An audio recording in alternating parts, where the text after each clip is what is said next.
Hello, cyborgs. Welcome to the devlog.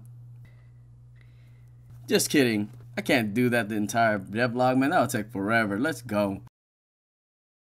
So, this devlog is about to be about combat.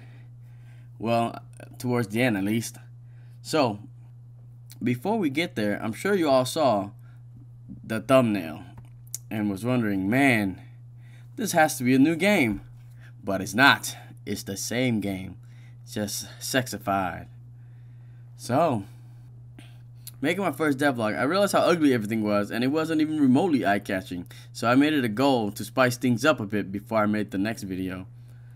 I'll release a quick video of me doing the spicing in a few days if there's interest. If not, then I'll just go on with my devlogs. Boy, I thought aesthetics and the look and feel was gonna be easy once I first started this whole thing, but now that I actually did it, you'll see how it's actually pretty hard, because you need to have, like, there's coloration you need to worry about, there's like what kind of tree there is, or what kind of props you want to use in order to make it look and feel as you want.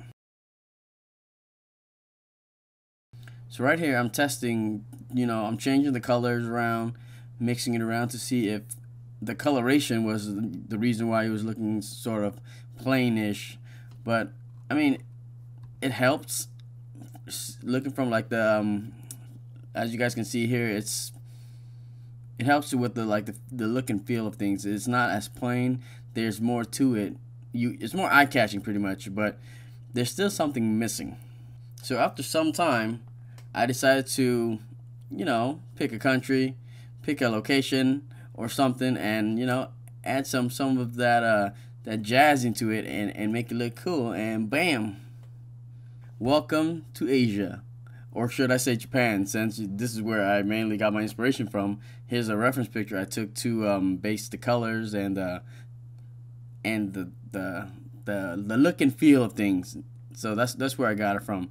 It's very pinkish, based off like the Japanese blossom, the red coming from like the what was it called, the tori of the Japanese. There's also gold and stuff lined in there, here and there, so that's the look and feel I was going for.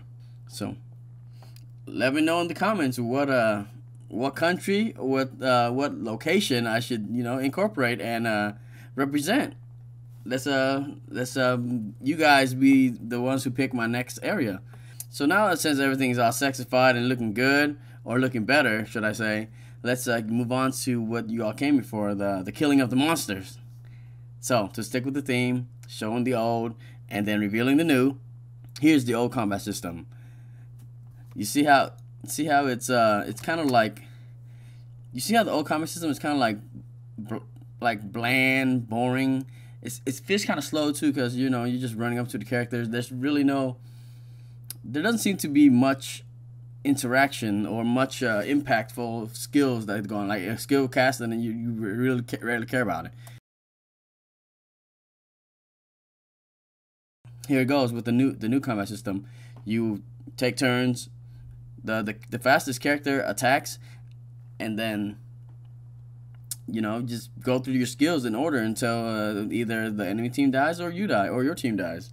The battling, as far as like the order is concerned, the faster characters attack, and just like Pokemon, how Pokemon does. But with Pokemon, it's a one-on-one, so then you just go back one, and the issue that I'm running with here, or that I'm encountering here, is that if there's 8 enemies, right, and then the player attacks once, he's gonna have to wait maybe 10 seconds for all of the enemy to attack him again before he attacks. So I'm thinking, what can I do to counter that? Maybe let the character maybe attack twice, because in Auto Heroes you have 6 characters, so your 6 will probably attack first, and then their 6 goes. So it's like balanced. But if you only have 1 character here, and there's 8 of them, it's gonna be a while before your character gets to attack again. So I don't know. I'm trying to balance that out maybe somehow. I'm not sure yet. Maybe have the character attack right after, the character goes, the player goes, and then the enemy, the player, and the enemy. I don't know. I'll figure something out. Hopefully it works. So the main mechanic that I'm going for here is The unique mechanic I think would be so every weapon or every item is gonna have a skill attached to it. Let it, it might be a passive skill. Like for example, your weapon's gonna have an active skill. I don't think I'm gonna have any weapons have a passive skill. Maybe, just thinking off the top of my head here, but like for example, back armor or something would have active skill since that is probably pretty rare. A helmet would be rare since the character's head's so big. So I want to make the helmet impactful. So the helmet will have an active skill, and then like maybe the armor would have an active skill. The pants would have a passive skill, and stuff like that. So then you would have to equip certain gear in order to beat a certain stage. I'm just hoping it doesn't get too like too redundant and too like because I know in Ooh La La Adventure it's kind of repetitive because like there's certain monsters, right? There's a monster, and then to beat it you have this set, but then once you beat those monsters you change the set, and then once the monster comes back again you already forgot what set you used because you already changed your skills and stuff to beat the next monster. So I'm gonna figure out a way to combat that, maybe with like maybe have like a set amount of setups you can have. And I don't know if it's interesting, we'll keep going with it. If not, move on and just try to make something else. Can't what is it, what's the saying? Can't beat a dead horse. I don't know what the saying is, but yeah, don't want to. What is it? Clean up spoiled milk? I don't freaking know. One of the sayings. I can't think of it right now. But yeah, stay tuned. And I think my next video will be about fixing up some UI. Maybe show how to maybe show the crafting system. Maybe start the crafting system to get the item in order to get the weapons.